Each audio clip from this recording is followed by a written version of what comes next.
ಶ್ರೀ ಧರ್ಮಸ್ಥಳ ಮಂಜುನಾಥೇಶ್ವರ ಯೋಗ ಮತ್ತು ಪ್ರಕೃತಿ ಚಿಕಿತ್ಸಾ ಆಸ್ಪತ್ರೆ ಸೌಖ್ಯವನ ಪರಿಕಾಯಿಲೆ ಭಾರತ ದೇಶದ 75ನೇ ವರ್ಷದ ಅಮೃತ ಮಹೋತ್ಸವದ ಸ್ವಾತಂತ್ರ್ಯ ದಿನದ ಧ್ವಜಾರೋಹಣವನ್ನು ನೆರವೇರಿಸಲಾಯಿತು.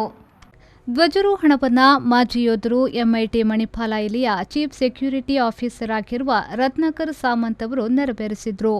ನಂತರ ನಡೆದ ಸಭಾ ಕಾರ್ಯಕ್ರಮದಲ್ಲಿ ದೇಶದ ಪ್ರಸ್ತುತ ಬೆಳವಣಿಗೆಗಳ ಮತ್ತು ತಾನು ಯೋಧನಾಗಿ ಕೆಲಸ ಮಾಡಿದ ಸಂದರ್ಭವನ್ನು ಮೆಲುಕು ಹಾಕಿದ ಅವರು ಮಣಿಪಾಲ ಸಮೂಹ ಸಂಸ್ಥೆಗೂ ಮತ್ತು ಶ್ರೀ ಧರ್ಮಸ್ಥಳ ಸಂಸ್ಥೆಗಳ ಸಂಬಂಧದ ಬಗ್ಗೆ ಮಾತನಾಡಿ ಪೂಜ್ಯ ಡಾಕ್ಟರ್ ಡಿ ವೀರೇಂದ್ರ ಹೆಗ್ಗಡೆಯವರ ಕಾರ್ಯವೈಖರಿಯನ್ನು ಪ್ರಶಂಸಿಸಿ ಅವರು ಈ ದೇಶಕ್ಕೆ ನೀಡುತ್ತಿರುವ ಕೊಡುಗೆಗಳ ಬಗ್ಗೆಯೂ ಮೆಚ್ಚುಗೆಯ ಮಾತುಗಳನ್ನಾಡಿದರು.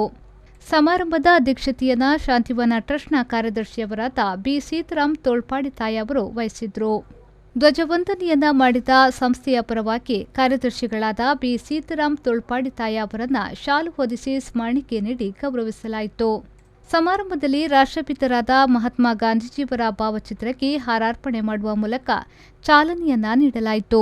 ಸಂಸ್ಥೆಯ ಸಿಬ್ಬಂದಿಗಳು ನಾಡಗೀತೆ, ದೇಶಭಕ್ತಿ ಗೀತೆಗಳನ್ನು ಹಾಡಿ ಪ್ರಸ್ತುತಪಡಿಸಿದರು. ಈ ಸಂದರ್ಭದಲ್ಲಿ ಆಸ್ಪತ್ರೆಯ ಮುಖ್ಯ ವೈದ್ಯಾಧಿಕಾರಿಯಾಗಿರುವ ಡಾಕ್ಟರ್ ಶಿವರಾಜ್ ಪಾಟೀಲ್, ಸ್ಥಾನಿಕ ವೈದ್ಯಾಧಿಕಾರಿಯವರಾದ doctor Gopal Poojari, doctor Shobhit Shetty, doctor ಪೂಜಾಜಿ, ಡಾಕ್ಟರ್ ಹರ್ಷಿತಾ ಹಾಗೂ ಶ್ರೀಮತಿ ಚೇತನಾ ಉಪಸ್ಥಿತರಿದ್ದರು. ಆಸ್ಪತ್ರೆಯ ವ್ಯವಸ್ಥಾಪಕರಾದ ಪ್ರವೀಣ್ ಕುಮಾರ್ ಅವರು ಸ್ವಾಗತಿಸಿ ಕಾರ್ಯಕ್ರಮವನ್ನು ನಿರೂಪಿಸಿದರು. ನಾಗರಾಜ್ ವಂದನಾರ್ಪಣೆಗೈದರು. Bureau report V4 news Udupi.